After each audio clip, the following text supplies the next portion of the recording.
SEGA. Sonic Team.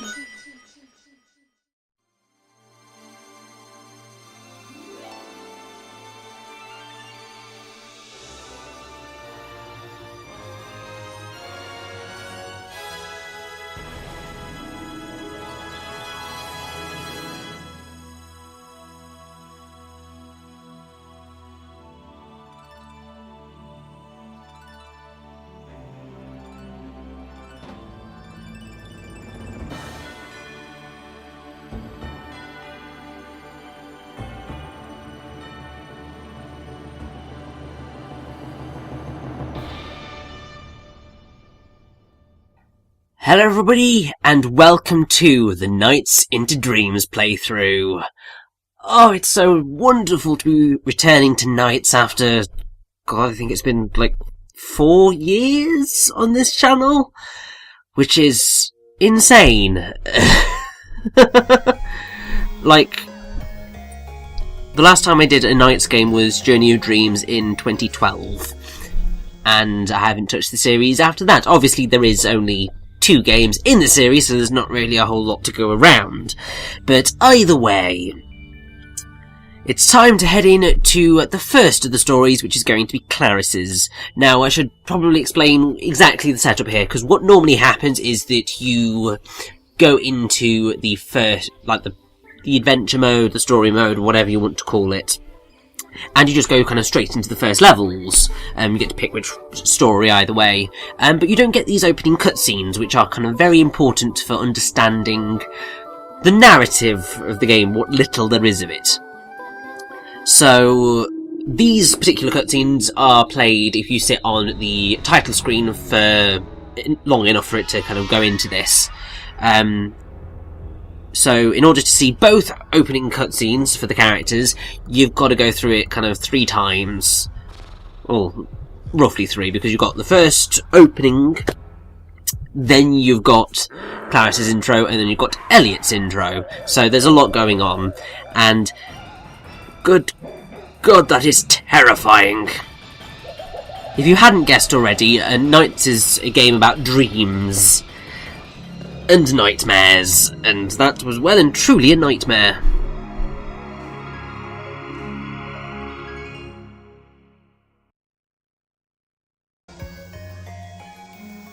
Now, as we begin, I should probably go into the basic details of Nights into Dreams. Basically, it's developed by Sonic Team and published by SEGA for the SEGA Saturn in 1996. The specific release dates were 5th of July in Japan, 20th of August in North America, and 7th of October in Europe. There was then a PlayStation 2 port of the game in Japan that was released on the 21st of February 2008. And then, rather wonderfully, the game got re-released, ported to HD for PC, PlayStation 3 and Xbox 360. Which, that was all released pretty much between the 2nd of October and the 5th of October 2012, various locations obviously. And Nights into Dreams HD is the version that we are playing today, just because that is the only one that I could get my hands on, and yeah. And actually I tell a lie with my returning to Nights, because I think the last time I played a Nights game on this channel was when I did Christmas Nights, which was still a few years ago. But yeah, I love this series. I'm not so much a fan of Into Dreams as much as Journey of Dreams, for reasons that I will, I'm sure, continue to go into throughout this playthrough, because, you know, I'm such a sado. And also, as some people may have realised, I did a co-commentary on this game for Hellfire Comms, and obviously I praised Journey of Dreams quite a lot there. And going back to what I was saying about the playing Nights, it was actually 2012, because that's when the game came out, and when I bought it, because I was just like, oh, new Nights game! Well, not new, but you get the gist.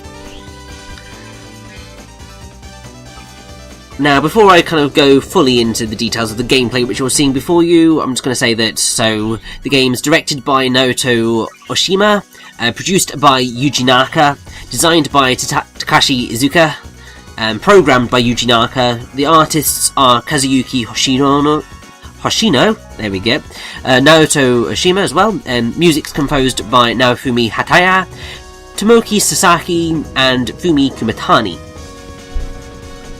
So, gameplay in NiGHTS. Basically what you're seeing here is the general principle of the game. You fly around locations, trying to collect orbs, which are called blue chips, and release idea, basically.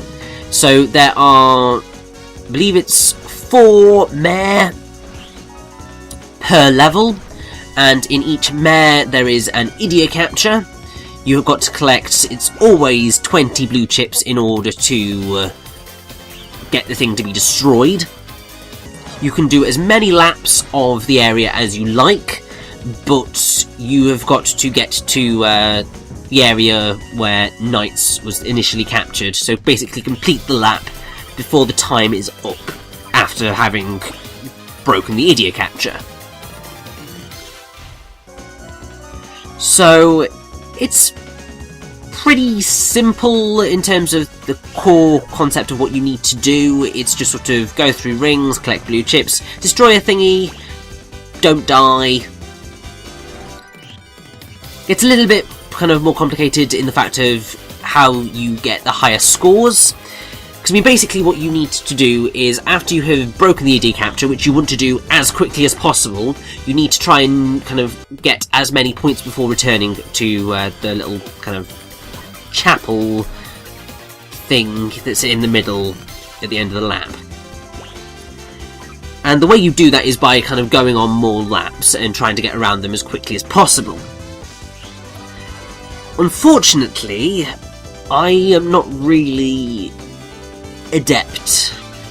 Well, I mean, I'm competent at playing NiGHTS into Dreams, but I am certainly not excellent at it, and so you aren't going to be really seeing much stellar gameplay.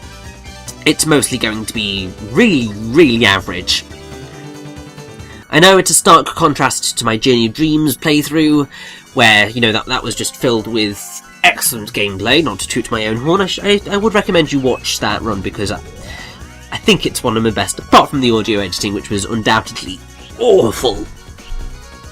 Because I didn't know what the hell I was doing with audio back in that day, so, yeah.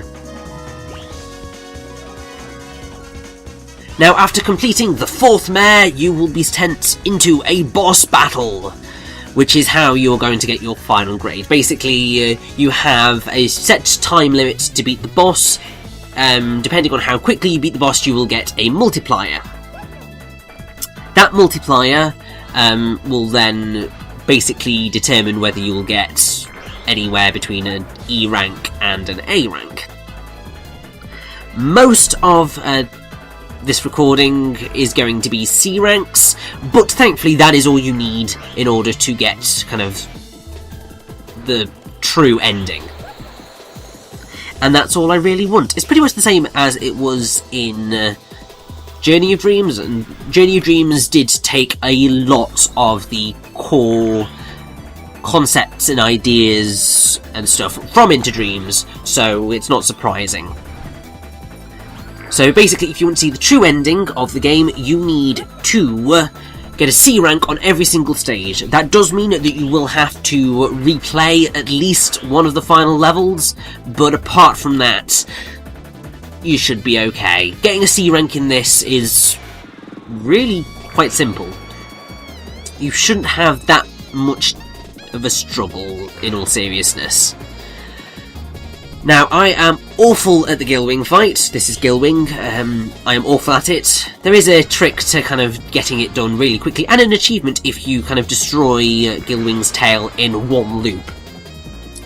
But I can't seem to do it for the life of me, so I just did it the long, slow, tedious way. and yeah, that was easily one of the worst boss fights I have ever done in my entire life. And I totally deserve that C.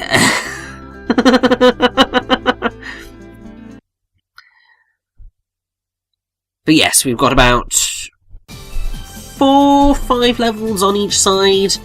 It's a very short game, is Nights into Dreams. So, we'll be kind of just gunning through this at a breakneck pace.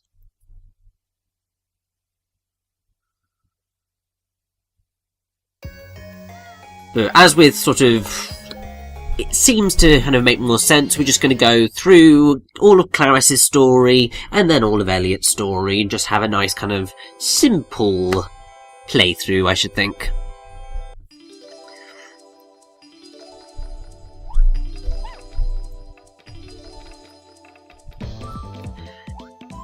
Now, I suppose I should probably go into some of the development details.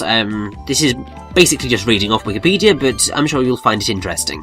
So, development for Into Dreams began soon after the release of Sonic and Knuckles in 1994, coincidentally the year I was born.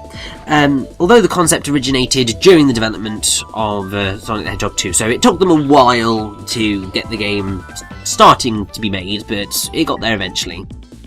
Development was led by Sonic Team veterans Yuji Naka, Naoto Oshima, and Takashi Iizuka. Naka began the project with the central idea being flight, and Oshima designed the character Knights to resemble an angel that could fly like a bird. Oshima also designed Knights specifically as an androgynous character. The team conducted research on dreaming and REM sleep, and was influenced by the works and theories of psychotherapists Carl Jung and Sigmund Freud. Then an analog controller known as the Saturn 3D controller was designed alongside the game and was exclusively included with some retail copies. So there's a lot of kind of complicated stuff going on here. The primary thing, one of the primary things in that is the androgyny of Knights. As I mentioned in the first part of my Knights Journey of Dreams playthrough in 2012, and as I have said pretty much in the first parts of every single Knights game I think I will ever do, Knights is genderless. Basically, sort of, Knights isn't meant to be a he or a she, Knights is just Knights. The main reason for that was so that, no matter what gender the player was, they could relate to Knights. So you could imagine Knights as being male or female, or neither. It really didn't matter.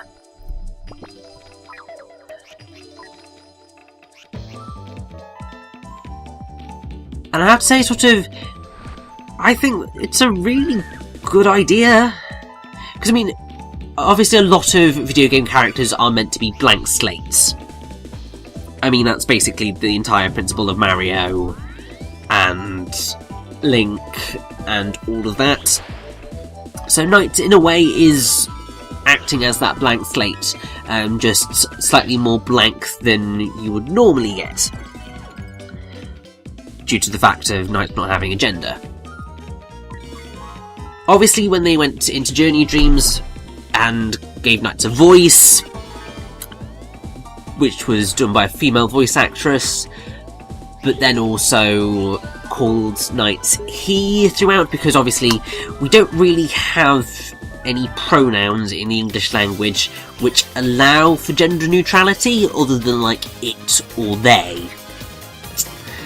But it's incredibly rude, and they just doesn't really quite work naturally. So generally just try and call Knights Knights. If you need to, go with he, because that is pretty much the way English speaking countries deal with anything that we don't know the gender of. If you think about pets, babies that you don't know, you always tend to go towards he.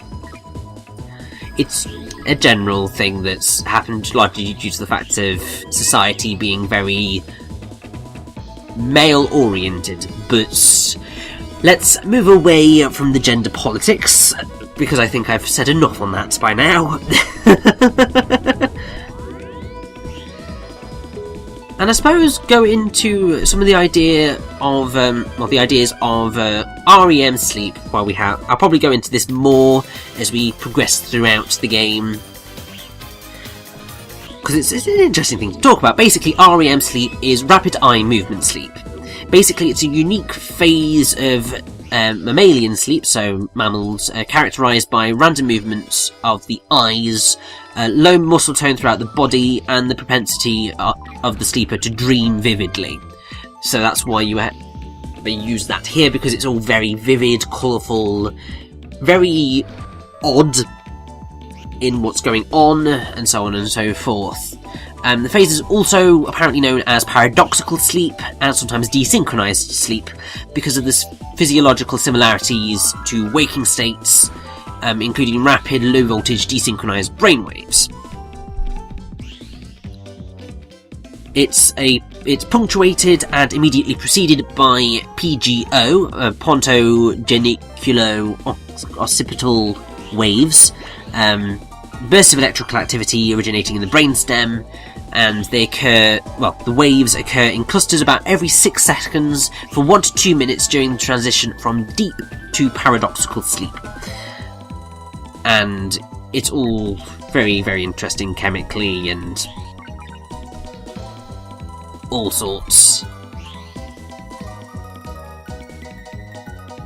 But what's quite important is that waking up sleepers during an REM phase is it's a common experimental method for obtaining dream reports. 80% of neurotypical people can give some kind of dream report under these circumstances. Sleepers awakened from REM tend to give longer, more narrative descriptions of the dreams they're experiencing, and to estimate the duration of their dreams longer. So, they estimate the duration of their dreams as longer, they don't do it for longer.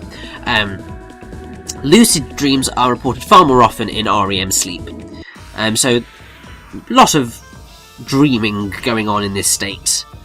Some dreaming can take place during non-REM sleep. Light sleepers can experience dreaming during stage 2 non-REM sleep, whereas deep sleepers, upon awakening in the same stage, are more likely to report thinking but not dreaming. Certain scientific efforts to assess the uniquely bizarre nature of dreams experienced while asleep were forced to conclude that waking thought could be just as bizarre, especially in conditions of sensory deprivation. Because of non-REM dreaming, some sleep researchers have strenuously contested the importance of connecting dreaming to the REM sleep phase.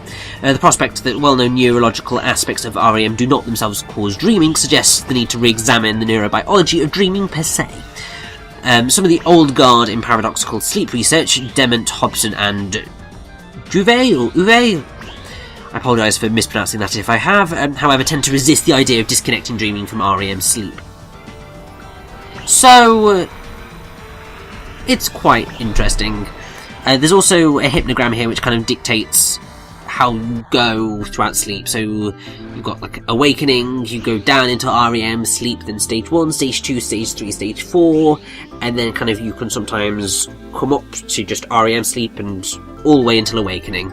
But anyway, we have finished the Mystic Forest. I finished my rambling about dreaming. It's time to move on with the second half of Claris's story. Let's do this.